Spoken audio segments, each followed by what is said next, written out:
I grew up in an alcoholic family and became an alcoholic myself because it ran in my genetic makeup. In my own instance, my family was the connectedness that brought me back from addiction. And I'm so blessed to have 5 children and a beautiful spouse who understands my addiction and who supports my recovery. My own experience suffering from these illnesses has made me want to advocate for others who often are suffering from an illness that is treated as a moral failing as opposed to a medical one. That has to change. People often have asked, what has made this opioid crisis so difficult to address? As someone in recovery, I think it's because we haven't addressed it as the public health crisis that it is.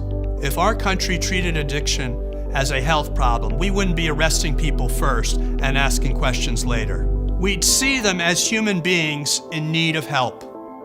We're not fighting an opioid crisis, we're fighting an addiction crisis.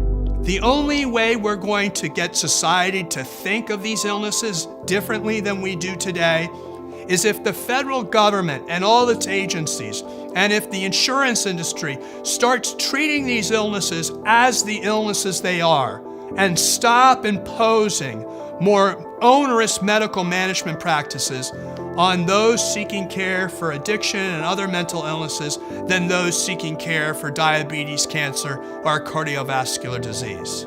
If our country treated addiction as a health problem, we'd be offering treatment to people, treatment that could save lives.